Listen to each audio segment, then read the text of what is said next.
Guys, welcome back. Minggu ini minggu spesial. Minggu ini potong pitanya Big Beautiful Bill. Meskipun sebenarnya udah agak potong pitanya udah agak lama sih gitu ya. Tapi bagi trio kwek-kwek, potong pita Big Beautiful Bill tuh minggu ini. Habis itu kita mau bahas The Summer Lull. Terus juga perusahaan-perusahaan Amerika bentar lagi dan sebenarnya global bentar lagi keluarin earnings report, which is sangat penting. Dan terakhir ada anak emasnya kripto atau bisa dibilang mantan anak emas, sekarang sih udah jadi anak perak mungkin. Yaitu Pump Fund bentar lagi ICO. Nah, kita mau bahas semuanya minggu ini, tapi kalau kamu belum subscribe, belum like, itu kupingnya harus ditutup. Karena nggak boleh dengar. boleh. Tapi subscribe dulu sama like dulu, oke guys? Oke, sekarang mau nanya ke Kevin. Kev, Big Beautiful Bill, udah jalan kan? Udah jalan sekitar seminggu 2 minggu terakhir. Apa yang lo lakukan di market karena itu atau maybe nothing? So, can you explain? Oke, thank you kok Sylvester. Anyway, welcome back teman-teman ya. Buat teman-teman viewers, subscribers yang setia. Yang belum setia, jangan lupa untuk setia dengan klik subscribe. Ulang lagi deh. Ya, jadi Big Beautiful Bill, I think ini adalah satu bentuk stimulus package yang dikeluarkan dari ya bisa dibilang pemerintahan Trump ya. Kayaknya sih aku lihatnya Trump udah gerah ya. Udah berkali-kali minta support dari Powell tapi nggak dikasih gitu kan. Dan akhirnya ya dengan Big Beautiful Bill ini diharapkan bisa membantu mengatasi kendala yang ada, terutama berbicara soal resiko US default by Q3 2025. Kenapa default? Karena sebenarnya resikonya ya lebih kepada utang ya yang harusnya dibayarkan pada 2025 ini itu mencapai total itu di angka 9,3 triliun dolar. Dan terakhir hutangnya US itu 36 triliun dolar. Jadi ini bisa dibilang luar biasa masif dari segi angka. Dan kalau memang nggak ada solusinya ya bahaya gitu. Nah, dengan adanya Big Beautiful Bill, sebenarnya satu sisi kita mengetahui bahwa ya pemerintah US kembali memainkan cara lamanya mereka lagi ya dengan cara ya cetak uang lagi untuk bayar hutang lagi. Jadi bisa dibilang mereka menggali lubang untuk menutup lubang hutang yang sebelumnya. Dan kabar baiknya adalah direspon positif ya sama market. Market somehow tetap ngelihat ini sebagai suntikan likuiditas kan yang akan masuk ke dalam market. Jadi kalau buat saya sendiri pribadi, pertimbangannya hanya lebih kepada saya yakin nih bull run masih lanjut. Jadi kita punya bensin masih ada dan masih bisa berlanjut atau melanjutkan rally-nya yang sudah berjalan sepanjang 2024 dan 2025. Nah, sebenarnya saya lihatnya lebih ke arah sana ya. Jadi tinggal masalah waktu sampai akhirnya uang-uang yang masuk itu kemudian mulai dispekulasikan lagi lewat crypto market. And I hope I hope Bitcoin and altcoins bisa dapat money flow yang cukup signifikan ya. By the time bill itu udah di-approve, well actually udah di-approve juga sih dari minggu lalu. Saya ingat banget Trump udah tanda tangan dan pada intinya ini adalah bentuk bentuk upaya pemerintah untuk mengatasi masalah dengan cara menciptakan masalah yang baru. Jadi cuman masalah short term doang, but in the end ya mid to long term ini nggak menyelesaikan masalah gitu. Ya pada akhirnya tetap buat saya pribadi saya pikir ini menjadi alasan besar kenapa kita nggak percaya dengan fiat currency ya. Jadi kalau kayak gini ya biar gimana pun orang akan terus mencari aset yang lebih baik untuk mereka hold daripada mereka pegang lebih banyak fiat currency. Mungkin begitu ya. Nah, thank you Kev. Jo, sama-sama kok. Masuknya pas nih Jo. Gimana Jo? Ya, gue gak denger deh Kevin ngomong apa. Sorry guys, internet mendadak mati, untung bisa nyambung lagi nih. So apologies kalau mungkin gresek-gresek dikit ya. But Big Beautiful Bill, I think it's a big beautiful bill for hard asset lah ya. Kita bisa tahu kalau I think the data is clear. Sebenarnya buzzwords-nya dari sisi Republican itu ya menarik gitu. Mereka bilang, oh ini the biggest budget cut ever gitu kan, berapa triliun, bla bla bla gitu kan. Jadi mereka nge-slash banyak lah medical aid yang mereka selama ini perangin against the Democrats, akhirnya mereka berhasil slash gitu. Jadi kalau ada yang ngikutin politiknya Amerika, Demokrat maunya semua healthcare jadi free at the expense of the government. Kalau Republikan maunya ya nggak masuk akal, kita debt-nya udah tinggi banget, masa kita bayarin terus semuanya bla bla bla gitu kan. Mereka maunya semuanya free, education free, health free, bla bla bla free, semua free, semua yang government yang bayarin, taxpayer yang bayarin gitu kan, taxnya ditinggiin bla bla bla gitu kan. Itu Demokrat. Republikan maunya sebaliknya, smaller government, tapi ya kita nggak bayarin semuanya, biarin aja market yang do the thing gitu kan. So buzzword-nya kelihatannya keren gitu dari sisi Republikan, sukses, kita sukses nih, ngepangkas segala macem. Tapi ternyata kalau lihat datanya lagi, dihitung-hitung ternyata tetap aja nambahin defisit, bahkan bisa sampai 3 triliun atau apa gitu. Lima. Oh 5 ya bahkan ya. Ya. So crazy amount ya, 5 triliun bisa defisitnya tambah gila. Dan kita tahu kalau defisit yang nambah ini ujung-ujungnya adalah money printing back on gitu kan. Dan kata Lynn Alden itu, the train is not stopping, the train won't stop. Ini udah design, udah official, ya udah ini it's the ball has rolled. Dan itu turun, maksudnya kalau snowball lagi roll gitu ke bawah gunung, itu sama kayak gitu, dia akan semakin besar. Dan I mean kita theoretically tahu kalau itu akan menjadikan kayak money printingnya harus sangat-sangat besar. Dan ini pace-nya, velocity-nya akan terus bertambah gitu dari tahun ke tahun. Dan ujung-ujungnya akan terjadi devaluasi fiat yang gila-gilaan gitu kan. Dan so kalau kita nggak prepare, I think it's gonna be very very risky untuk fiat holders. Ya untungnya orang-orang kripto kebanyakan ngomongin liquidity, ngomongin devaluasi fiat. Jadi ya kita lumayan ngerti gitu kan. Maybe kalau kalian bisa sharing info ke sepupu dan mama papa kalian juga mungkin akan membantu in the long term gitu. I think it's really really bad untuk fiat, but also at the same time ya bullish untuk hard assets gitu kan, untuk emas, untuk Bitcoin dan kawan-kawannya. So I think that's my takeaway from Big Beautiful Bill ya. I think it's just, ya benar kata Kevin, ini ya testament kalau memang fiat itu udah sebroken itu. Bahkan fiat yang terkuat, quote on quote terkuat di dalam dolar aja, kita nggak bisa ngeliat lah gitu ya gimana caranya ini sistem bisa membaik, itu akan memburuk terus gitu kan. Dia akan ngeprint terus dan printnya bakal makin cepet terus gitu. So good luck. Good luck buat fiat. Gue pikir good luck apa aja?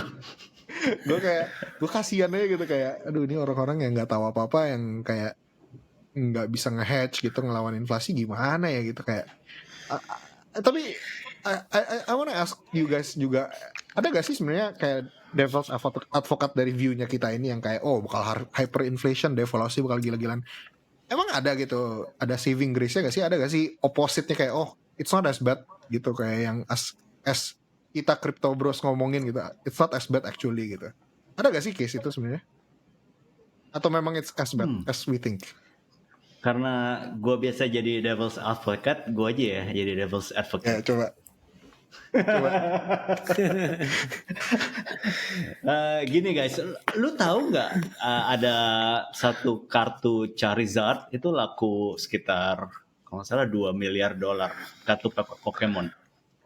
Jadi buat teman-teman yang nggak tahu, Pokemon itu yang game-game di TV itu ada playing cardnya, ada kartu. Yeah. Itu orang bisa beli dan dia keluar mulai 1999. Jadi pas yang edisi awal itu sangat jarang. Kartunya sekarang udah nggak keluar lagi. Ada satu jenis kartu namanya Monster, itu Charizard.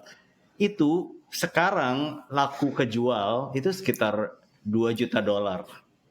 Bayangin nggak? $2 juta. Nah, poin gue apa di sini? Poin gue ya, ini devil's advocate-nya. Poin gue adalah value atau nilai sesuatu itu semuanya bergantung sepenuhnya sama kita yang menciptakan. Cuman manusia, makhluk hidup yang bisa menciptakan dan menghancurkan value. makhluk hidup lain nggak ada yang bisa menciptakan value lebih dari yang seharusnya untuk survival, ya nggak ada. Cuman manusia doang. Satu kartu printing card bisa dibeli $2 juta ya cuman kita doang. Nah, poinnya apa? Poinnya tadi balik lagi ke yang Jono bilang, kita printing money terus, gelembung terus, itu bakal crash atau enggak? Poinnya tergantung balik lagi ke kita semua. Kita punya confidence nggak? Kolektif satu dunia ini punya confidence sama sistem ini nggak? Untuk hasilin value ini kita punya confidence terus nggak? Itu kenapa status quo atau pemerintahnya sekarang ya berusaha sangat amat keras untuk pertahankan bangun confidence itu. Ya kan? Maksudnya pertahankan bangun confidence itu maksudnya apa? Ya maksudnya confidence ke fiat. Contohnya confidence ke fiat. Lu kalau nggak di dalam negara gua, kalau di dalam negara gua lu hanya boleh transaksi pakai fiat gua ya. Itu apa? Itu maksa lu harus percaya sama fiat gua, mau nggak mau, karena lu harus transaksi pakai fiat gua. Kalau nggak ada fiat gua, lu nggak boleh percaya. Meskipun lu ngerasa gua cetak terlalu banyak uang, tapi ya mau nggak mau lu harus pakai, lu harus percaya. Nah, confidence-nya apalagi? Misalnya ya gua stempel logo gua, terus gue taruh gambar burung, logo lambang negara gue. It's all about creating confidence for the mass people. Dan so far ya jalan guys, jalan. Jadi gue pribadi meskipun gue tahu efeknya yang tambah banyak, gue bukan penganut doomsday theory. Gue bukan penganut kalau segala sesuatu tiba-tiba akan tumbang hancur gitu. It's not me. Gue percaya kalaupun cara fractional reserve yang sekarang ganti, itu pun ganti seizin pemain yang ada. Artinya pemain yang sekarang nih pemerintah yang lagi kuasain sistem fiat ya pemerintahan itu, ya mereka harus setuju, mereka harus bikin sistem baru dulu. Kalau mau pindah dari yang ini harus seizin mereka. Nanti pemindahannya pun beralih pelan-pelan. Enggak, jadi bukan kayak sistem yang nanti tiba-tiba semua no man's land hancur gitu. I don't believe that. Itu devil's advocate nya Jo. Gimana? Lu, so what's your point of view? Yeah, I think there's some truth to that, in that kayak gue juga nggak terlalu percaya kalau ini dalam setahun bakal hyperinflation kayak Argentina peso gitu, kayak USD terlalu utility-nya terlalu tinggi gitu kan. Maksud international trade, I mean bisa mungkin jadi peso kalau beneran kayak satu dunia udah stop pakai. Nah, which is I think it's really hard gitu. Apalagi I mean my bet is that stable coin-nya USD adalah satu-satunya yang akan menang. So karena mereka nge-leverage itu, I think ada bahkan it's kind of a saving grace dari sisi utility ya. Stablecoin-nya Amerika ini menarik banget menurut gua. And that's ya pokoknya utility ada gitu. Tapi kalau dari sisi devaluasi, I think that's very hard ya untuk kayak kita bisa argue against kayak enggak mungkin lah devaluasinya secepat itu. I think the printing, the velocity-nya akan sangat cepat. Fiat ini gue nggak tahu sih. I don't see your argument membantu gitu dari sisi devaluasinya gitu. Tapi kalau dari sisi kayak nggak mungkin hancur dalam satu hari atau kayak bakal secepat peso ya mungkin enggak ya. Tapi kayak devaluasinya, pace-nya juga kayaknya nggak mungkin makin lelet gitu loh. Nggak ada satupun presiden yang akan mencoba untuk bahkan memutarbalikkan the dead clock gitu. Itu sih. Jadi bagi kita ya, bagi gue sih pribadi, sebenarnya yang gue selalu tekankan pertanyaannya ke gue tuh, how can I be on the side of the inflation? Maksud gue, gimana gue bisa ambil posisi di sisi yang satu arus dengan tren yang sekarang. Tren yang sekarang kan cetak uang banyak, tren yang sekarang expanding money flow. Itu gimana cara gue bisa satu sisi. Sisi yang tengah aja sebenarnya udah bagus banget kan. Sisi tengah itu kan hedging kayak yang lo bilang. Kita beli hard asset. Kita hedging uang kita jadi nggak kena inflasi. Itu sisi tengah. Tapi yang the golden rule, the alchemist rule tuh gimana cara kita bisa di satu sisi dengan dia pindah ini. Jadi kita manfaatin ombaknya. Itu yang kita selalu cari kan sekarang. Gimana caranya kita manfaatin ombak ini? Karena di setiap level pasti beda-beda aja caranya yang kita bisa ambil. Maksudnya kalau udah level yang sangat amat kaya, pasti gaya mainnya dia jauh lebih banyak. Di level yang bawahnya lagi lebih terbatas, tapi ya mungkin di sampai level paling bawah setidaknya ada gaya main yang bisa dilakukan lah setidaknya. Ya nggak sih?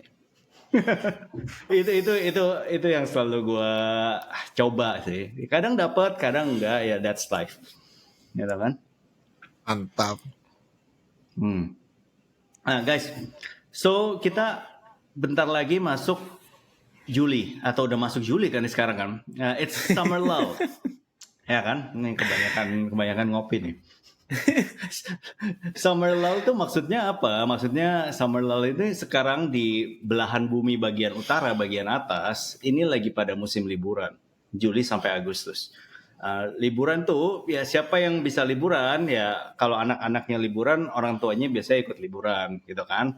Nah, yang remaja-remaja kalau di negara kaya, itu dia bisa ada luxury atau kemewahan untuk bisa cuti sebulan, 2 bulan, 3 bulan, ambil uang kerjanya selama daily worker, muter keliling Asia gitu, jadi raja di Bali gitu. Itu cuma bisa orang-orang Eropa tuh yang kayak gitu, ambil DW selama musim pertama, semester pertama tahun gitu, uangnya kekumpul, kerja di bar, apa cuci piring, apa waiter, habis itu bisa jalan-jalan jadi raja. Itu cuma orang di Eropa doang. Nah, semua lagi summer lull, rata-rata orang di negara-negara kaya, fenomena yang umum terjadi itu market jadi lebih sepi. Market lebih sepi, artinya yang hedging yang kerja di financial gitu, hedge fund juga pada rata-rata lagi liburan. Semua fenomena market lagi sepi, volume turun, volatilitas naik. Bukan berarti harga turun ya, itu nggak ada hubungan ya. Hubungannya nggak direct. Harga sama volume tuh nggak direct. Nah, gue mau tanya sekarang sama French Warrior sama Kevin ya. Kalian ada spesifik strategi nggak sih di Juli sama August ini? Oke. Saya dulu kali ya. Tapi sebelum saya masuk kok, saya pengen joke sedikit boleh nggak kok? Atau jangan? Nggak boleh. Boleh. Apa nih? Jokesnya harus lucu tapi. Izin sih, joke gimana sih?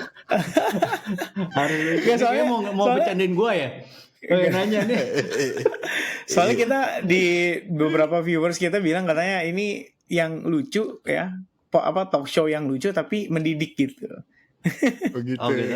Jadi kadang-kadang kayaknya kita boleh deh selipin Kojonotan lah. Oh Jono paling lucu. Ya, tadi kan kalau Sylvester bilang dia tidak menganut doomsday ya. Maksudnya tidak punya kepercayaan terkait dengan doomsday. Yang dimana kayak seketika dalam satu hari everything fell apart gitu kan. Tapi sebenarnya kita udah survive kok. 2012 kan udah kiamat kita kok. Apa tuh? Ada filmnya lagi. Oh. Saya bisa ceritain ke anak cucu saya nanti, saya bilang, kakek dulu selamat loh 2012 kiamat gitu. Oke, bercanda guys ya. Ya, jadi terkait dengan summer lull ya. Jadi sebenarnya aku udah tahu ini udah lama banget juga, dan 2023, 2022, 2021, even 2024 pun semua polanya sama. Makanya sebenarnya ada istilah sell on May and go away atau sell in May and go away. Sebenarnya kondisi itu didorong oleh summer holiday itu. Jadi mungkin aku sedikit menambahkan ya. Setelah aku lakukan research, rupanya summer holiday di US terutama, itu starting point-nya adalah dari akhir Mei sampai dengan September kok bahkan. Jadi sepanjang itu liburannya. Nah, counternya adalah ada yang namanya Halloween effect. Pernah dengar nggak kok? Yang pakai topeng-topeng gitu ya? Minta permen, dapat permen kan, banyak.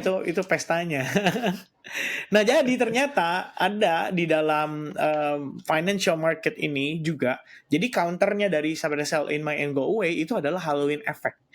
Di mana ketika sebetulnya Oktober, tepatnya pada saat musim Halloween, itu udah beres gitu loh. Summer holiday udah beres, everybody udah balik masuk ke market, liquidity meningkat, volume meningkat.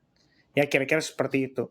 Nah, waktu terakhir kita ngobrol sell on May and go away, kita percaya kalau Mei kali ini nggak ada yang bisa dijual gitu kan. Karena ya kuartal 1 market udah diguncang sama Donald Trump. Thanks to him karena berkat kebijakan dia yang uncertainty itu akhirnya membuat market jadi panic selling. So, kita dapat dip di situ.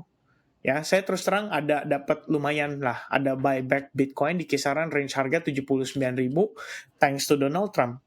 Oke, but then price climbing back, dan sekarang kita walaupun tadi malam banget itu all time high baru, tapi cuma a tip of a toe. Jadi kayak cuman quick keluar dikit abis itu balik lagi ke dalam.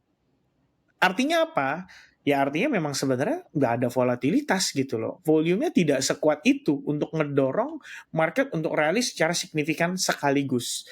Nah, kondisi ini terjadi di 2023 dan terjadi juga di 2024. Tepatnya di momen-momen seperti ini ketika kita ngelihat market itu sempat breakout, everybody happy, everybody start euphoric, and then suddenly 2-3 hari kemudian market flat lagi, boring lagi gitu. Nah sebenarnya kalau buat saya pribadi, apa strateginya? Ya saya sih tetap trading seperti biasa. Cuman dengan kondisi seperti sekarang, kita ngerti kalau kita harus pivot. Dalam arti kita nggak bisa yang namanya mengharapkan big move. Ya, bayangin kayak kalau di kripto kan orang-orang pasti, wah gue kalau nggak 5x, nggak 3x, nggak menarik nih, nggak asik gitu.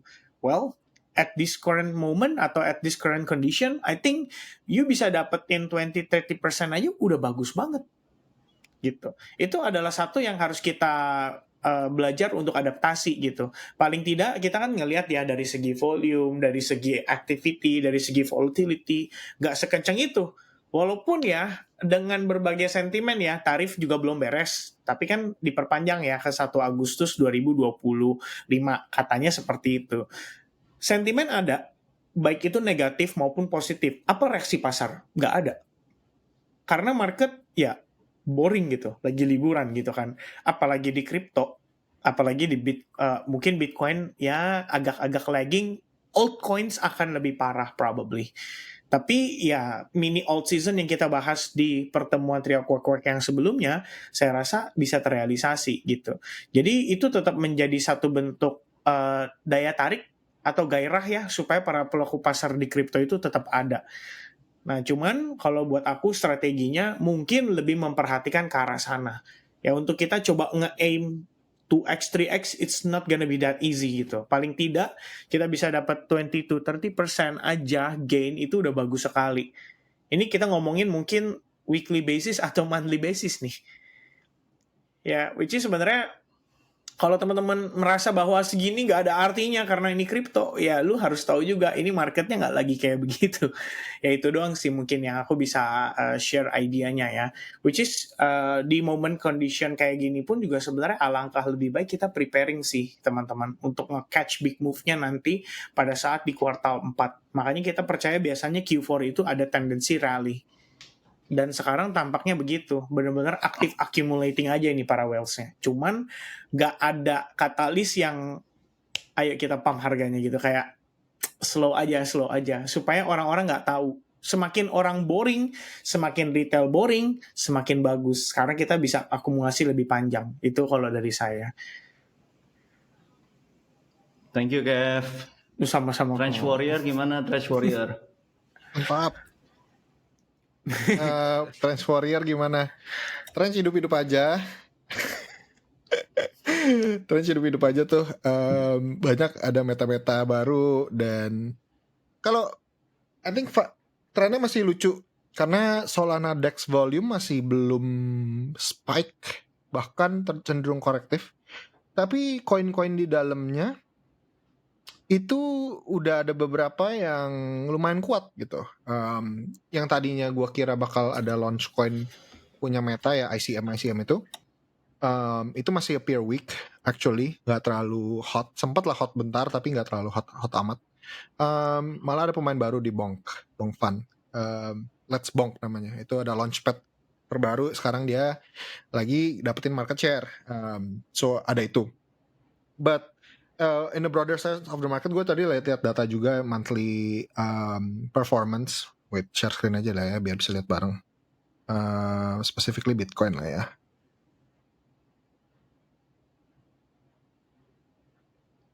Oke, mana tuh? Ini dia. Kelihatan? Mana ya? Oke. Ya, so kita sekarang ada di Juli ya. So kalau dilihat di Juli, actually average return sama median returnnya Bitcoin ya ini specifically itu pretty good ya.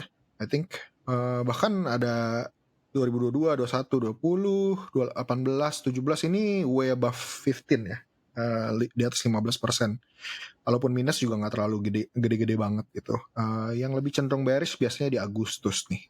Kita lihat. So, apakah summer lull terjadi di crypto? I don't know ya. Kalau ngeliatin Juli specifically tadi sih nggak terlalu.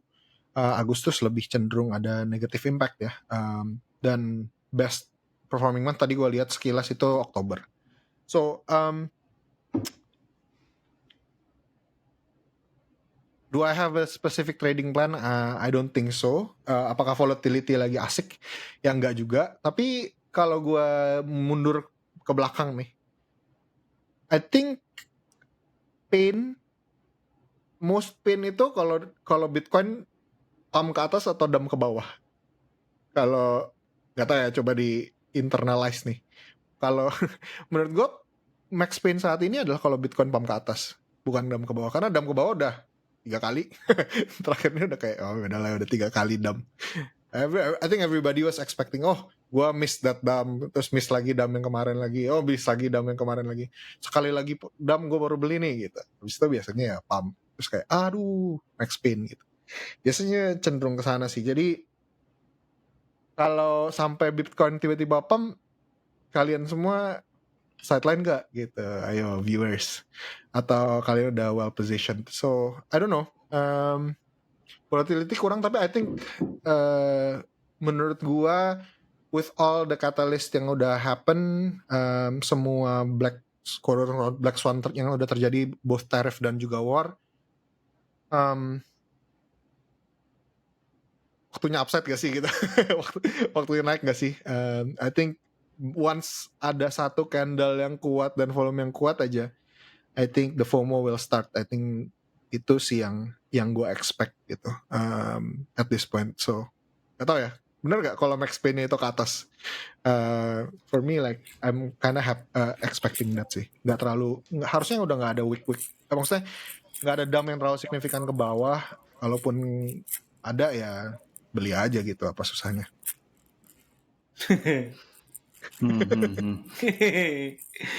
By the way, gue agak clarify ya. Maksudnya gue perjelas lagi, summer lull it's not about price going up atau down. Summer lull itu about, it's about volume-nya turun. Nah, justru kalau volume turun, sometimes ada jumlah yang masuk yang nggak gitu besar pun, bikin price spike-nya bisa lebih besar daripada sebelumnya. Jadi yang ngisi atas sama bawah kan nggak rapat nih, gitu. Pada keluar liburan semua. Giliran ada yang beli dikit gede aja atau yang jual sedikit gede aja, nembus wall-nya lebih gampang. Gitu. Makanya in a way how to strategize tuh lebih ke arah how do you position yourself daripada strateginya. Misalnya sebelumnya kalau lu pemain moving average, lu pakai moving average yang segini, mungkin lu harus agak ganti nih sekarang. Karena dia gampang ketembusnya sekarang karena ketebalan volumenya sekarang udah nggak segitunya. It's more about that. Gitu. Okay. Kalau harga naik turun, it's more about market sentiment. Dan mostly sekarang market sentimentnya everybody is in fear. Fear kenapa? Ya fear bentar lagi cetak duit gede lah gitu kan. Maksudnya fear kena inflasi gitu maksudnya. Ya kan? Jadi everybody gimana cara amanin duitnya. Kalau yang gue tangkap sekarang maksudnya big beautiful bill. Mereka udah tahu bentar lagi akan nambah uang banyak. So gimana cara ngamanin duit gue nih gimana gitu. Fear dari situnya gitu. Bukan fear perang, bukan fear market akan jelek atau apa, bukan. Tapi fear dari situnya. Menurut gue pribadi itu sih. Sentimen utamanya fear. Tapi fear yang bikin harga naik. Bukan fear yang bikin harga turun. Ini fear langka nih. Fear yang bikin harga naik. Bro, sekarang gue nanya, kalau lu tahu uang lu dalam 3 bulan lagi yang harusnya bisa beli 1 botol Aqua, sekarang lu harus nambah gitu kan. Untuk udah nggak kebeli lagi 1 botol Aqua, lu ngeri nggak? Ngeri dong. Ngeri lah gitu. Duit lu bulan ini gue bisa beli 1 botol Aqua, 3 bulan lagi gue harus nambah lagi, harus keluarin cari uang lagi di kantong kan. Hati-hati kok ngomong gitu, nanti Aqua pada ludes di mana-mana. Well, balik lagi ke poin gue tadi, it's the most like some of the basic ways kita bisa hedge against inflation kan. Beli barang mentah, yang kayak gue bilang, kayak contohnya as easy as beli lampu tuh gak guys. Itu lampu tuh it's expensive kan, it's produk dan expiry date-nya panjang. Ya kan, some of the products itu isinya sebagian dari rare metals loh itu. Jadi barang-barang yang kayak yang harganya naik gitu, bukan kayak HP yang overpriced di awal habis itu turun gitu.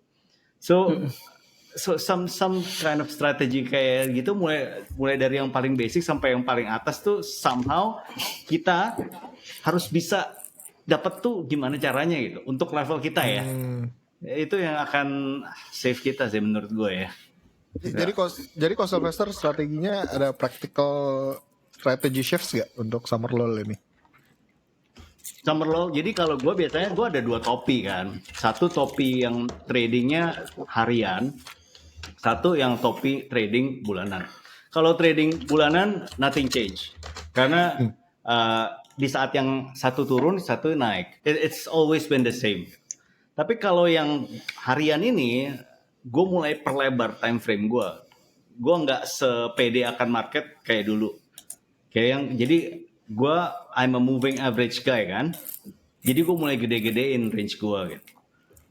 Gue mulai perbanyak confluence-nya, gue mulai perbanyak. Karena gue tahu even move yang nggak terlalu strong tuh bisa bikin TA bot gue tuh kena kecoh gitu kan. Jadi gue harus hati-hati.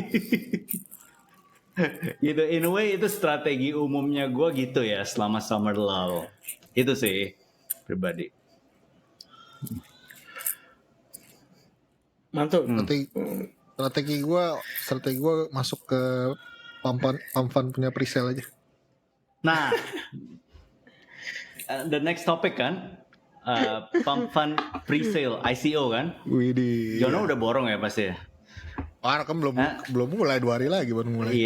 Iya, lu udah telepon devnya kan, masuk alokasi tim kan. I wish.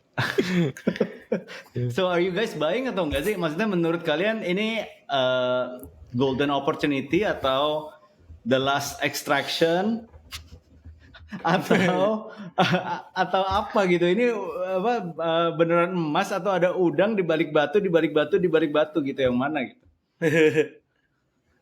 Wah, itu dia tuh pertanyaannya. Trench Warrior yang kasih enlightenment, Trench Warrior lah. Oh gitu. Last extraction atau I mean ini sebenarnya yang ditunggu-tunggu, tapi sebenarnya yang ditunggu-tunggu kan airdropnya ya, bukan token sale-nya kayak. Kita mengharapinnya ya udah dapat duit gratis aja sih, kita kan Trench Warriors gitu kan yang selama ini ngasih kalian revenue. Ya udah sih kasih aja duit gratis, kenapa pakai presale lagi gitu. Dan I think to this date belum ada kejelasan soal kayak airdrops ya. I think I don't know, belum sempat deep dive. But kalau gue sekilas ngeliatin statistiknya, mereka mekanisme ICO-nya kayak gimana, mereka kan jual 15%, FDV-nya di 4 billion. Dan sebenarnya kan kalau kita data revenue juga sebenarnya udah lumayan public ya kalau pump fund gitu. I think what I'm seeing itu sebenarnya pump fund ini sebenarnya lagi decline loh secara performance gitu. Jadi gue nggak tahu apakah ini terlalu hot, apakah ini bakal jadi katalis yang ngebalikin market share mereka lagi, atau nge-pump token pump fund yang belakangnya tickernya pump itu. Apakah ini menjadi katalis untuk ada pergeseran likuiditas di Solana balik ke pump fund gitu, atau apakah ini fair, ataukah bahkan ini nggak fair valuationnya gitu ya. But coba ya kita buka-buka dikit data yang available. Sebelum itu, I think gue tadi sempat konsultasi sama AI. Mana ya? Oh, dari sisi valuasi kayak gini nih katanya. So based on its trailing 30-day revenue, itu past 30 days ini $35 juta revenue mereka. So annualized revenue-nya kalau di run rate itu kurang lebih 420 juta, right? Di valuasi $4 billion itu price to sales ratio-nya, PS ratio-nya itu kurang lebih 9,5, which is itu sebenarnya for a high growth tech company menurut si AI ya itu lumayan fair gitu. It's just justifiable. Itu bukan kayak undervalued, itu bukan overvalued, it's just justifiable. So mereka lagi ngevaluasi diri mereka sendiri, I think at current market price gitu. Jadi kita nggak dapat diskon. Ya ini memang pakai performance dia past 30 days ya kurang lebih valuasi memang segitu gitu. So take with that as you will, tapi ya of course ini sesuatu yang kayak I think pertama kalinya infrastruktur meme coin yang obviously nomor 1 di cycle ini itu akhirnya bisa diperjualbelikan gitu. Nggak ada lagi kayaknya sih infrastruktur meme coin yang besar, kecuali ya kayak kalau ngebet di Solana atau di Sui dan lain-lain. Nah terus ada lagi data nih teman-teman kalau mau lihat. Si Pump ini terakhir ini ada kompetitor. So ini kan Solana Daily Tokens launched per launchpad. Jadi berapa sih token yang berhasil graduate gitu dari launchpad ini? Buat teman-teman yang nggak familiar sama cara meme coin bisa launch, mereka ini pakai launchpad namanya. Pump itu salah satunya dan yang terbesar. Semua orang bisa bikin upload sebuah foto, bikin sebuah caption, bikin sebuah ticker. Terus mereka bisa masukin ke launchpad. Nah pas di launchpad ini kemudian orang-orang bisa masukin duit. Kalau duitnya udah nyampe sekian baru dia graduate, quote unquote graduate, dia masuk ke DEX gitu. Tapi sebelum itu mereka adanya cuma di platform si Pump-nya doang gitu kan. Jadi nah ini grafik yang berapa sih token yang actually graduate gitu. Ini mengindikasi seberapa hot platform tersebut dan juga seberapa hot meme coin secara ekosistem gitu. Nah, kalau kita ngelihat ini beberapa hari terakhir, nih berapa nih sejak awal bulan ya, berarti 4 Juli nih terakhir, Pump itu masih mendominasi 20.000 token, Let's Bong baru 7.000. Tapi geser-geser udah mulai ke Juli belakangan ini ya, 5 hari terakhir. Itu Bong itu udah nyalip Pump lumayan signifikan juga. Ada hari-hari sampai nggak tahu nih berapa persen, lebih dari 50% market share-nya. So sekarang Let's Bong ini lagi memberikan perlawanan yang lumayan signifikan. Baru kalau kita lihat nih ya, gua share aja performance-nya token-tokennya si Bonk. Nah, nih koin-koin apa sih yang hot nih? Lihat nih, Useless itu 300 juta. Dia ini token terbesarnya, Useless namanya. Launch coin aja yang kemarin kita lagi gadang-gadangin sebagai the next Peta itu sekarang hovering di 100 juta kalau nggak salah. So ini udah 3 kali lipatnya, salah satu token terbesarnya aja. So udah lebih 3 kali lipatnya launch coin. Nah ini ada yang lain-lain ya, masih belum terlalu signifikan, tapi 300 itu it's a big number ya. Jadi ini yang likuiditas tuh mulai banjir kesini lah gitu kan. Ini pada ngepam lah terakhir ini si Hoshiko, Cory, Ikun, Baby, Blue Chip, Let's Bong dan lain-lain. Ini nama-nama yang lumayan familiar I think di telinga-telinganya French. So yeah, that's what's happening. Dan yang harus dipertimbangkan adalah ini Pump lagi mau ICO, tapi market share mereka lagi goyang gitu. Revenue juga mereka sebenarnya trennya bukan naik, tapi lagi tren turun. Nah, kalau mempertimbangkan ini semua, apakah worth gak nih untuk beli Pump? I think that's the dilema ya. Tapi personally I think of course ada hype-nya lah gitu. I think kalau berhasil masuk presale-nya pasti ada cuannya, tapi mungkin gak gede menurut gua. Joe, in short, Joe, are you buying or not? Of Lu course. beli nggak? Of course I'm buying. Oh lu beli? Hah? Out of Oh curiosity. iya iya. Tapi gue nggak, I think I'm not gonna go crazy gimana sih. Tapi partisipasi untuk for the fun of it aja lah. I think it's Plannya kalau apa? Maksud fun. gue, nah gini gue penasaran. Apa lu cuman plannya beli di awal, habis itu berapa menit jual pas naik, atau gimana gitu? Maksudnya what's your plan? From the tokenomics standpoint ada menariknya. Menurut gua, what's my plan? My plan would probably be selling once profit ya. Kayaknya gua nggak terlalu ambisius. Dan kalau koreksi baru gue beli lagi. So I do expect kayak initial pump, kayak any TGE lah. Initial pump, abis itu jual, abis itu pasti harusnya ada dump-nya.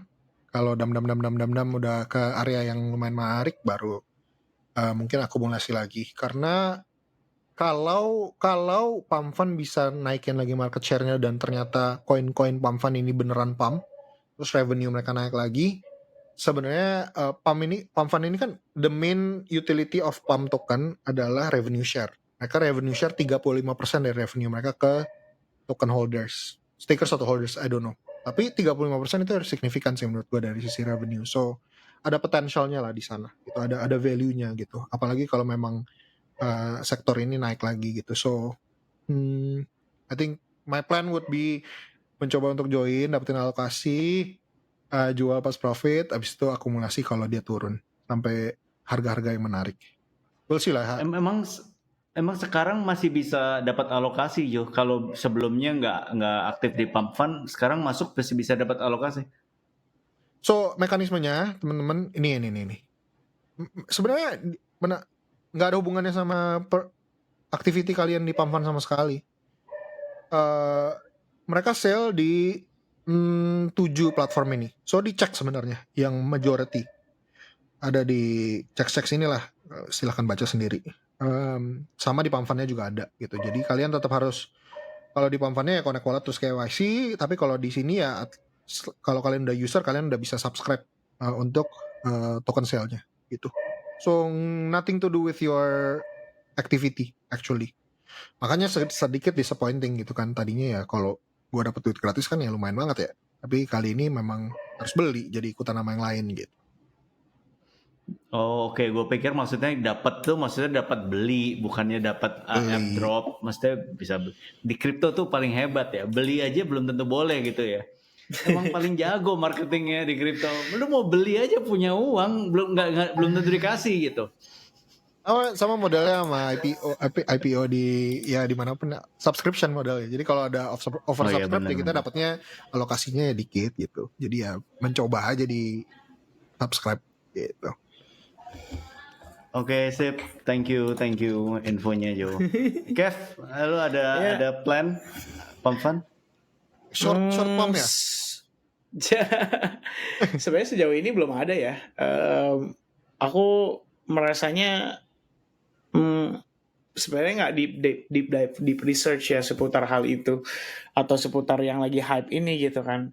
Tapi pasti yang namanya ada exposure ya, harusnya ada initial pump itu. Aku setuju sama si Ko Jonathan, initial pump diiringi dengan dump. I mean itu udah biasa banget ya di crypto market gitu kan. Cuman when the price nanti dumping, apakah aku akan beli di situ? Belum tahu. Nah aku harus lihat dulu. I mean penting banget buat kita ngelihat initial reaction dari para investornya gitu, atau dari para pembelinya lah ibaratnya. Kita harus tahu juga behavior mereka kira-kira akan seperti apa gitu. Terlepas dari revenue dan lain-lain yang dihasilkan gitu ya. I mean luar biasa sebenarnya sih. Maksudnya ya meme coin gitu. Ini sebenarnya kalau aku bisa bilang ya, entertainment dengan gambling jadi satu ya, jatuhnya ya ini meme coin lah ini terlahir.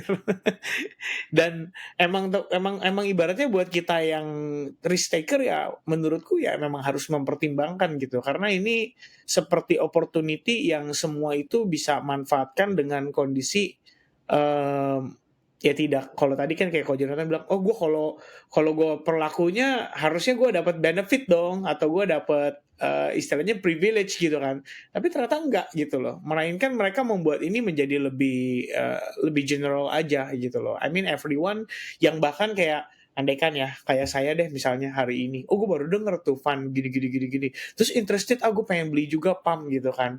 Dan ya sama-sama nunggu bareng sama Ko Jonathan gitu. Padahal selama ini nggak pernah nge-trench gitu. Tapi ya dengan demikian ini kan mengundang exposure. Ya di satu sisi pastinya aku yakin juga ini bagus buat bisnis mereka karena mereka memperkenalkan kepada publik. Ya kalau misalkan nanti harganya luar biasa masif, eksplosif, orang akan kembali melirik dan akan kembali ngelihat gitu. So bagi mereka harusnya ini marketing yang strategik. Di sisi lain, apakah akan dimanfaatkan oleh mereka juga untuk exit? Ya, probably gitu. We never know gitu kan. Yang namanya kripto itu kan selalu misteri. Ya, I mean yang sebaik mantra Om aja pada akhirnya didam juga gitu. Udah, oh gila berbulan-bulan kuat banget nih, dia doang yang ngepam. Tapi akhirnya didam juga. So, ya lu mau bilang apa juga yang tahu cuma Tuhan sama yang punya kepentingan, udah itu aja. Itu sih kalau aku. Ya, guys, kalau dari gua buat yang nonton yang tertarik beli, pump fund ini beda guys. Bedanya apa ICO kali ini? Bedanya ini dengerin dulu ya, jangan pencet tombol play dulu. Bedanya apa? Pump fund ini menurut gua satu fenomena yang jarang, di mana calon pembelinya itu dari dua kubu kiri dan kanan yang lumayan jauh beda. Nah, sisi kiri apa? Calon pembelinya yang lumayan jauh. Ini dijen sejati. Orang yang benar-benar bisa dibilang tingkat skill levelnya di kripto udah lumayan yang level paling atas. Kita nggak ngomong kayak Jono ya. Jono udah level atas. Tapi ada lagi yang level yang lebih atas lagi. Lebih atas lagi itu level siapa? Orang yang main pump fund tuh nggak pakai tangan, tapi deploy bot. Orang yang main semuanya via algoritmik. Dan mereka itu salah satu orang yang paling tahu pump fund. Kalaupun ada yang mau beli pump fund, karena ini nggak dapat alokasi, kemungkinan mereka salah satu pihak yang akan ikut coba masuk main di ICO ini. Itu pertama. Nah, di satu sisi yang jauh lagi kebalikannya, ada orang awam yang bisa dibilang nggak tahu apa-apa, yang selama ini cuma dengar pump fund tuh keren, sempat booming, paling hype di Solana, ngasilin duit uang paling banyak, peluang bagus. Itu satu sisi, itu ada dua ini loh. Kalau di ICO koin-koin lain biasanya gapnya tuh lumayan gak segede ini, lumayan netral gitu. Yang ada yang jago main bot tetap ada yang polos tetap ada, tapi biasa rata-rata ngumpul di tengah, converge tengah. Nah ini kiri sama kanan lumayan jauh nih kalau gue lihat. Jadi kalau kamu termasuk yang kubu kanan artinya apa ya? Yang nggak jago lah gitu ya, nggak jago main di kripto, kamu nggak ngerti kalau aku ngomong Python apa, kalau aku ngomong pip install apa gitu ya. Nah itu hati-hati, lawanmu nih yang ujung kiri ya, aku cuma bilang ini agak beda kalau aku lihat. Ini bukan nakut-nakutin, aku cuma lihat itu aja. Apalagi kalau mau main singkat, mau main cepet ya, geraknya mungkin beda, nggak tahu, cuman yang aku lihat itu. So all the best kalau mau ikut main. Nih Jono udah siap-siap, udah ketik-ketik, nggak tahu ketik apa, mungkin udah siapin strateginya nih.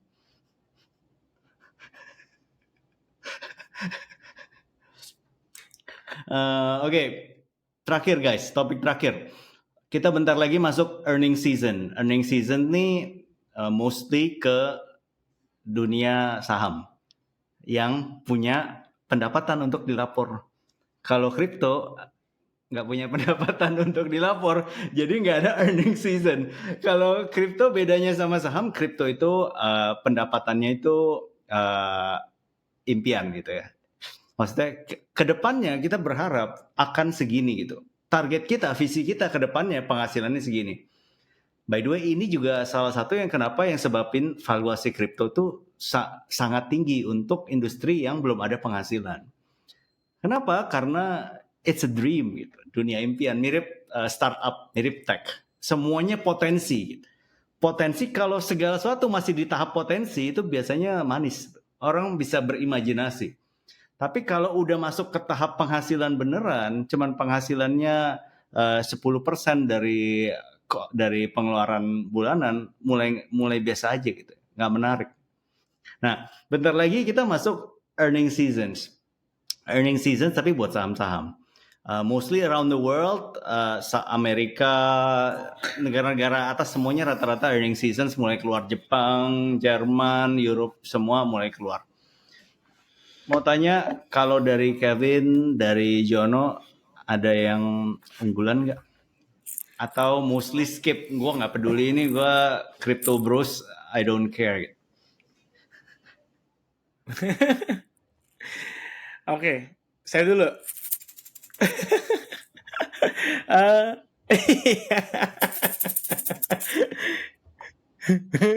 maaf guys. Saya tidak aware tadi di mute. Oke, terkait dengan earning, aku jadiin itu sebagai patokan aja kok. Jadi kita udah ngomongin soal Bitcoin itu adalah betanya Nasdaq, ya kan?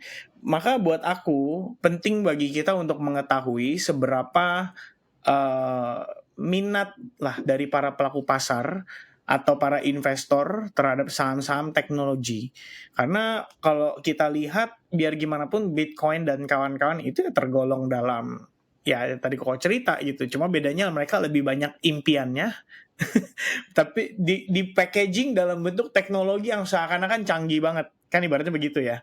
Nah, jadi biar gimana pun ada unsur teknologinya. Cuman buat aku melihatnya lebih kepada sentimennya.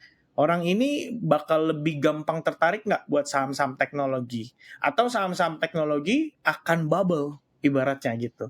Jadi selama ini kita ngerasa valuasinya luar biasa. Nvidia for example, kemarin akhirnya tembus rekor. The first company yang mencapai $4 triliun market cap. It's amazing gitu kan. Akan tetapi ya kita juga menyadari bahwa ada resiko tetap, biar gimana pun ini bisa bubble gitu kan.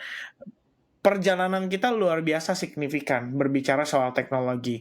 Nah, jangan sampai ternyata dari earning report yang ada, banyak yang meleset, orang lebih banyak kecewa, dan akhirnya anjir kalau kayak gini mah ngapain gue taruh di risk on asset kayak begini gitu. Lebih baik gue take profit atau gue keluarin, mungkin pindahin ke saham-saham industri, misalnya ke Dow Jones gitu kan. Mengingat Dow Jones Industrial Average harusnya punya kesempatan untuk pumping juga. Mengingat karena adanya tarif, manufaktur di US aja sekarang posisi PMI-nya udah positif banget 3 bulan terakhir. Jadi sebenarnya dari sisi manufaktur bisa mendukung untuk saham-saham di industri untuk lebih berkembang gitu dibandingkan dengan teknologi. Tapi teknologi tetap mendominasi sampai dengan detik ini.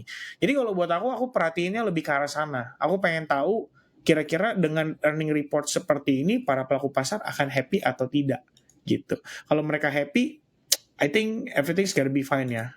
Buat market crypto benar-benar kita punya kesempatan untuk extra rally-nya tuh benar-benar good gitu. Itu sih mungkin yang ditunggu-tunggu ya. Jadi ya salam krecek guys. Oke, sok dilanjut. Go, Trench Warrior.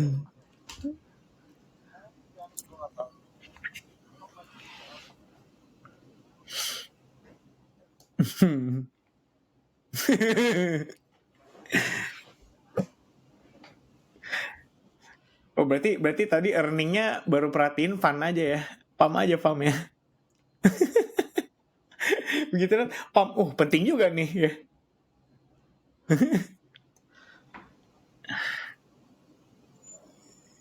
Iya, it's not about the earning ya, it's about exposure kayaknya ya.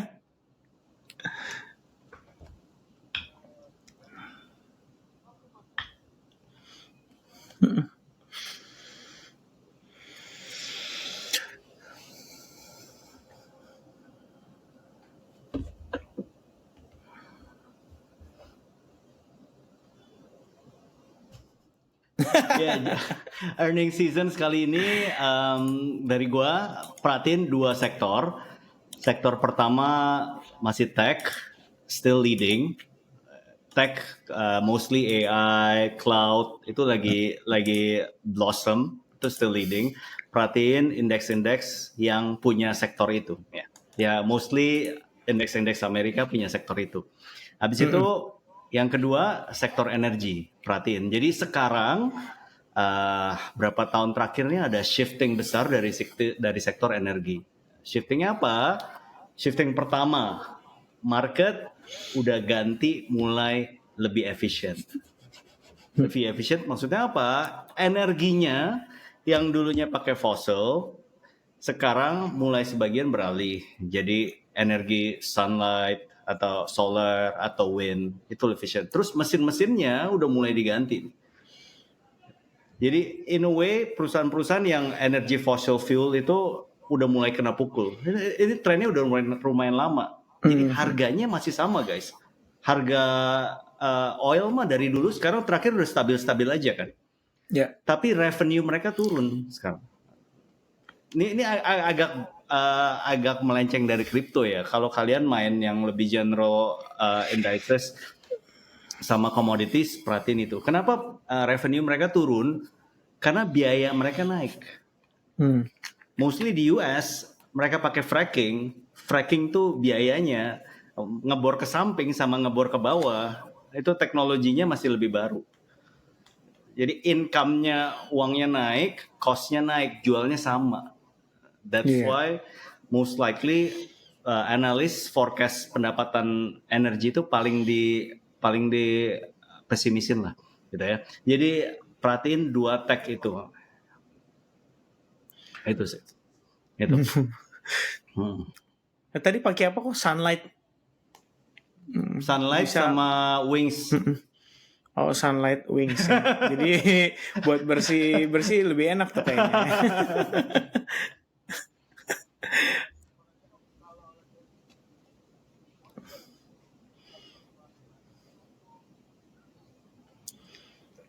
Oke, so basically gue nggak trade saham satu-satu gaya gue. Jadi saham ini masuk trade bulanan gue. So I look on indices. Karena kalau gue bacain satu-satu too overwhelming for me. Karena gue mainnya indices dan gue main juga commodities sama metals. Jadi kalau gue masuk satu-satu enggak. I only look for the leader saja. Karena kan indeks tuh yang pegang weighted Joe. Jadi kalau market cap lu gede kayak Apple, lu akan naik turun, lu akan pengaruhin harga saham tuh lumayan gede. So mostly gue lihat yang besar-besar dan gue lihat tren utamanya. Contohnya, kalau kali ini tren utamanya apa Jo? The main trend itu sekarang Big Beautiful Bill. Jadi harga tuh bisa naik ada dua. Ini gue ya, ada dua. Satu pull sama push.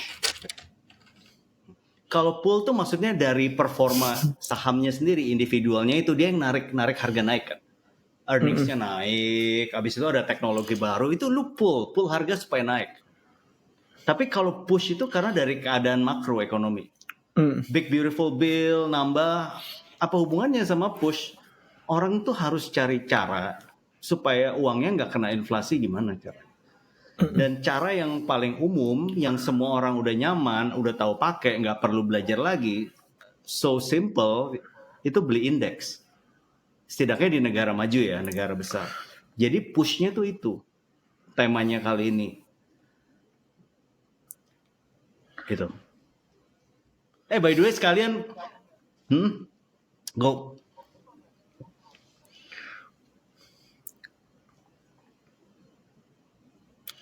Iya, per stok. Betul, per stok.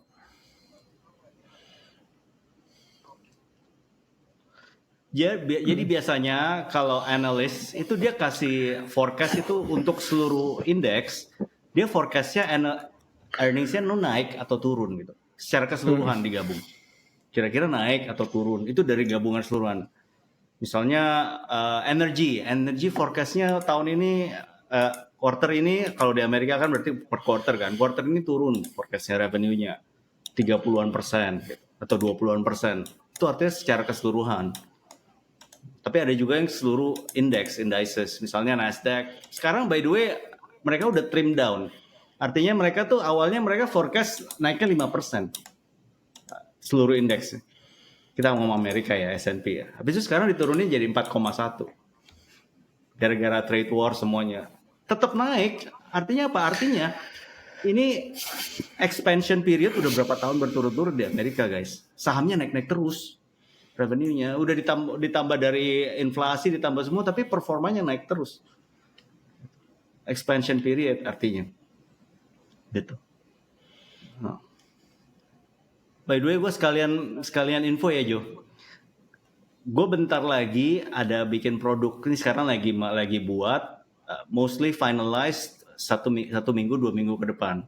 Nah, produknya itu asset pick. Asset pick itu artinya gue sharing saham atau bukan saham, aset-aset yang gue beli untuk bulan depan atau yang gue main untuk bulan depan. Jadi ini produknya ini bisa dibeli, lu bisa beli, yang viewer bisa beli, semua bisa beli. Kalau lu beli, lu dapat lihat gue beli apa dan kenapa gue beli dan gimana cara gue beli. Itu. Gaya main bulanan, Jo. Jadi ini buat orang yang udah kerja kantoran, sibuk, nggak punya waktu, pulang-pulang udah capek kan, udah pengen urus anak. Lihat anak nonton teriak kwek-kwek aja, habis itu udah lemes kan, capek. Ya. Gaya mainnya gitu. Lu suruh scalping, suruh perhatiin market, lihat bisa tambah stres kan. Kerjaan makin repot, nanti lu kena PHK gitu kan. Malah sumber income utamanya hilang. Jadi mostly sih itu gua yang dulu sih. Jadi gua diri gua yang dulu, orang kantoran yang dulu yang tahu uang gua nih kena inflasi kalau gua diemin di bank terus. Tapi gua nggak berdaya apa daya. Pulang udah capek men. Ya, pulang rumah capek, udah nggak ada energi, udah nggak ada waktu buat analisa kiri kanan. I don't have time. So akan rilis most likely minggu depan, 2 minggu lagi. Stay tune ya. Wih, mantap. Congrats kok. Ntar saya gabung. Boleh dong. Kevin udah gabung, pasti boleh. Jono, gue tinggal tungguin Jono. Kalau trio kwek satu gabung. Iya.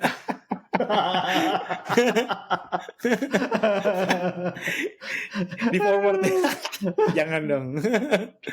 Jangan dong. Oke, guys, udah sejaman.